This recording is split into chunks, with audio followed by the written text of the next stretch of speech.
Hello friends, स्वागत है आप सभी का हमारे YouTube channel philosophy study circle के आज के इस क्लास में। आज के इस क्लास में हम जिस विषय पे चर्चा करने जा रहे हैं वो विषय है स्वधर्म की अवधारणा। फ्रेंड्स, ये टॉपिक इन प्रतियोगी परीक्षाओं के दृष्टिकोण से भी आप सबके लिए अत्यंत ही महत्वपूर्ण है। तो इस शुभकामनाओं के साथ कि हमारा आज का ये क्लास आप सबके लिए सार्थक सिद्ध हो, चलिए हम आज का क्लास आरंभ करते हैं। स्वधर्म की अवधारणा ये एक वैदिक अवधारणा है। इसे हम मनुस्मृति तथा अन्य वैदिक साहित्यों में भी देख सकते हैं। स्वधर्म दो शब्दों का योग है। स्व जोड़ धर्म। अपने प्रकृति के अनुकूल कर्म स्वधर्म है। स्वभाव के अनुसार जो विशेष कर्म निश्चित हैं वही स्वधर्म है। आज की क्लास में हम देखने वाले हैं कि श्रीमद् भगवद गीता में स्वधर्म के संदर्भ में क्या कहा गया है। फ्रेंड्स, श्रीमद् भागवत गीता को मैं अपने शब्दों में व्यक्त कर पाऊँ इतना सामर्थ्य मुझ में नहीं है, पर फिर भी मैं संक्षेप में श्रीमद् भागवत गीता का एक परिचय आपके सामने रख रही हूँ।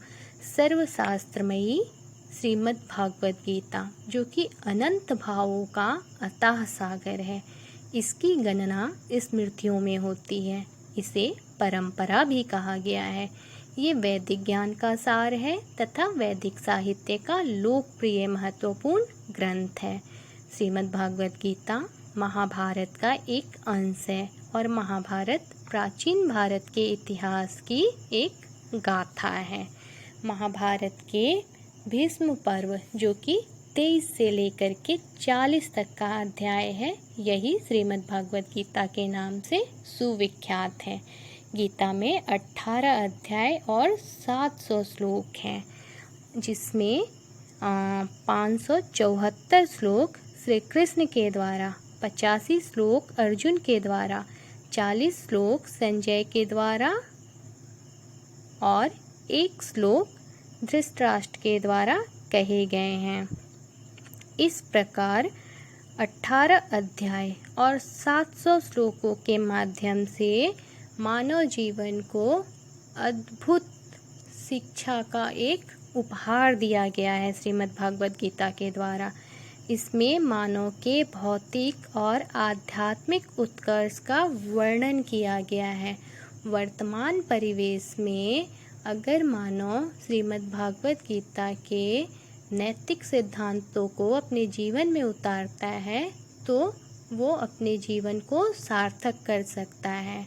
चलिए फ्रेंड्स, हम देखते हैं कि स्वधर्म के संदर्भ में श्रीमद् भागवत गीता में क्या कहा गया है और स्वधर्म का क्या महत्व बताया गया है। फ्रेंड्स, जब हम श्रीमद् भागवत गीता के 3 अध्याय के 35वें और 18वें अध्याय के 47वें श्लोक को देखते हैं तो यहाँ पे स्वधर्म शब्द का प्रयोग हुआ है। हम जब गीता के 4थे अध्याय के 13वें श्लोक को देखते हैं तो हम पाते हैं कि यहाँ पे श्री कृष्ण ने कहा है, चातुर्वर्ण्यम मया सृष्टम गुण कर्म विभागसः, अर्थात चारों वर्णों का समूह गुण और कर्म के द्वारा मेरे द्वारा रचे गए हैं। ये चारों वर्ण हैं ब्राह्मण, क्षत्रिय, वैश्य और शूद्र। ये चारों वर्णों की व्यवस्था ईश्वर के द्वारा गुण और कर्म के आधार पे निर्मित हुई है। पुनः हम देखते हैं कि श्रीमद् भागवत गीता के 18वें अध्याय के 40वें श्लोक में कहा गया है कि इस लोक में, स्वर्गलोक में या देवताओं के मध्य में ऐसा कोई भी व्यक्ति विद्यमान नहीं है जो प्रकृति के इन तीनों गुणों से मुक्त है। फ्रेंड्स, प्रकृति के 3 गुण हैं, सत्व, रज और तम। श्रीमद् भागवत गीता में कहा गया है कि इस संसार में ऐसा कोई भी प्राणी नहीं है जो प्रकृति से उत्पन्न हुए इन तीनों गुणों से रहित हो। जिनमें सत्वगुण की अधिकता होती है उन्हें ब्राह्मण बनाया गया है, जिनमें सत्व मिश्रित रजोगुण की अधिकता होती है उन्हें क्षत्रिय बनाया गया है, जिनमें तमो मिश्रित रजोगुण की प्रबलता होती है उन्हें वैश्य रचा गया है, और जिनमें रजो मिश्रित तम गुण की प्रधानता होती है उन्हें शूद्र रचा गया है। इस प्रकार गुणों के आधार पे चारों वर्णों को निर्मित किया गया है। चारों वर्ण के कर्म प्रत्येक वर्ण के स्वभावजन्य गुण के अनुसार पृथक पृथक विभाजित किए गए हैं। अब हम देखते हैं कि इन वर्णों के क्या कर्म बताए गए हैं। तो फ्रेंड्स, यहाँ कहा गया है कि ब्राह्मण निग्रह, इंद्रियों का दमन, पवित्रता, तप, शांति, क्षमा भाव, सरलता और आध्यात्मिक ज्ञान जो है, इन सभी को ब्राह्मण के स्वाभाविक कर्म बताए गए हैं। तथा क्षत्रिय के संदर्भ में कहा गया है शूरवीरता, तेजस्विता, धैर्य, चातुर्य, युद्ध से नहीं भागना, दान देना, स्वामी भाव, ये सब क्षत्रिय के स्वाभाविक कर्म बताए गए हैं। वैश्य के संदर्भ में कहा गया है कृषि, गौपालन, वाणिज्य, ये वैश्य के स्वाभाविक कर्म है। और शूद्र के संदर्भ में कहा गया है कि सेवा करना इनके स्वाभाविक कर्म है। इस प्रकार चारों वर्ण के स्वाभाविक कर्म का वर्णन किया गया है।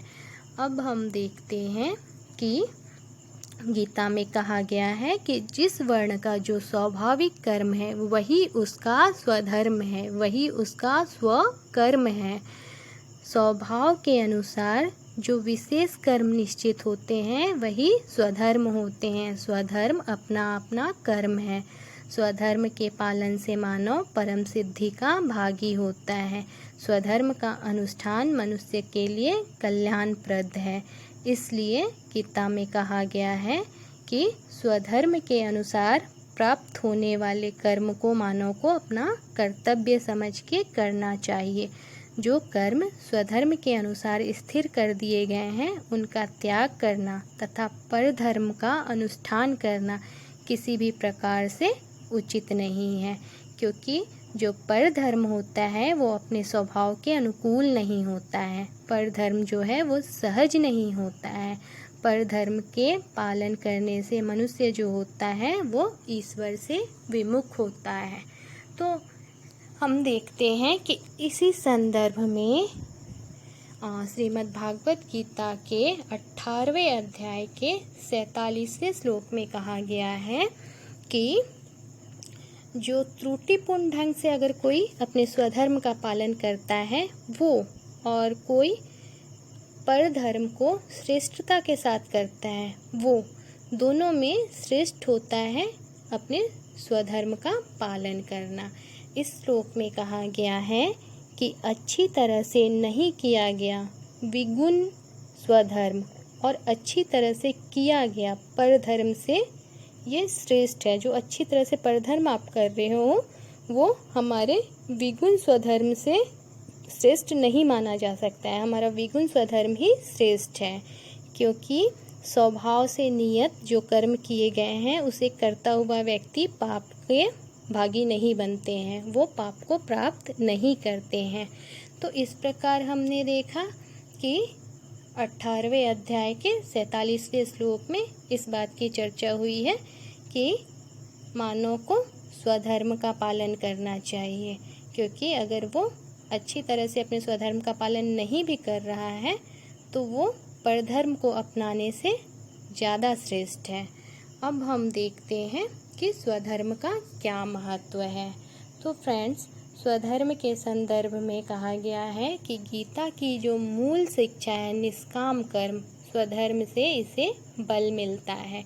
स्वधर्म के संदर्भ में कहा गया है कि सभी कर्मों की समानता पे ये बल देता है और जो सभी कर्म हैं वो स्वधर्म के अनुसार एक समान है, चाहे वो मोची का कर्म हो चाहे ब्राह्मण का कर्म हो। अगर ये दोनों अपने अपने स्वधर्म का पालन करते हैं तो दोनों का कर्म जो है वो समान है। अगर एक मोची अपने स्वधर्म का पालन करता है और एक ब्राह्मण अपने स्वधर्म का पालन नहीं कर रहा है तो वो मोची जो है ब्राह्मण से श्रेष्ठ माना जाएगा। हम देखते हैं कि स्वधर्म जो है इससे सामाजिक व्यवस्था की रक्षा होती है। पुनः हम देखते हैं कि स्वधर्म के द्वारा व्यक्ति जो है वो आध्यात्मिक विकास की ओर बढ़ता है। मानव में जो अहम होता है उस अहम का समन होता है स्वधर्म से। मानव अहम का त्याग करके आध्यात्मिकता की ओर उन्मुख होता है स्वधर्म के द्वारा। तो इस प्रकार हमने देखा कि स्वधर्म का क्या महत्व है। तो इन चर्चाओं के बाद हम इस निष्कर्ष पर पहुंचते हैं कि स्वधर्म की जो अवधारणा है वो वैदिक अवधारणा है और स्वधर्म का अर्थ होता है अपना अपना कर्म, अपने प्रकृति के अनुसार, जो प्रकृति के अनुकूल जो कर्म है, जो हमारे नियत कर्म है, वही स्वधर्म है। और श्रीमद् भागवत गीता में कहा गया है कि प्रकृति के अनुसार हमारे गुण और कर्मों के आधार पर वर्णों का विभाजन किया गया है और इन्हीं के अनुसार इनके कर्मों को भी विभाजित किया गया है। और ये जो कर्म है इनके, वही उनके स्वधर्म है, वही उनके स्वकर्म है। इसे मानव को अपना कर्तव्य समझकर करना चाहिए। तथा ये भी बताया गया कि अपने स्वधर्म का पालन करते हुए मानव सिद्धि को प्राप्त करता है, जबकि वो परधर्म को अपना करके श्रेष्ठ नहीं बन सकता है। हमारे यहाँ परधर्म की, हम आपात धर्म की चर्चा हुई है, जहाँ कहा गया है कि विपत्ति के समय ब्राह्मण जो है वो क्षत्रिय जो है वो वैश्य का कर्म को अपना सकता है, लेकिन ये उसी समय तक के लिए है जब तक कि वो उस संकट से बाहर नहीं निकल जाता है। जैसे ही वो संकट से बाहर निकलता है, उसे पुनः अपने स्वधर्म के पालन के संदर्भ में विचार करना चाहिए और अपने स्वधर्म का पालन ही करना चाहिए।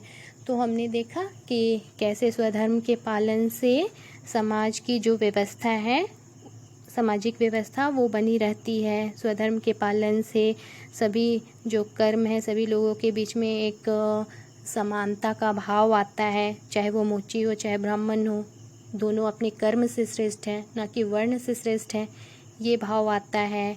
फिर निष्काम कर्म को भी इससे बल मिलता है। और हम देखते हैं कि स्वधर्म के द्वारा व्यक्ति और समाज के बीच एक घनिष्ठ संबंध जो है वो संभव हो पाता है। यदि प्रत्येक व्यक्ति अपने मनमाने ढंग से कार्य आरंभ कर देगा तो वैसी स्थिति में समाज में अराजकता आ जाती है और शांति सुरक्षा जो है उसके लिए एक चुनौती हो जाता है। तो स्वधर्म पालन से ही सामाजिक व्यवस्था जो है वो सुचारू रूप से चलता है, समाज की व्यवस्था का आधार है। इसीलिए समाज की व्यवस्था को कायम रखने के लिए स्वधर्म पालन जो है वो वांछनीय है। और हमने ये भी देखा कि स्वधर्म पालन के द्वारा ही मानव अपने अहम का, अपने अहंकार का नाश करता है। अहम का जो त्याग है वो स्वधर्म पालन से ही संभव हो पाता है।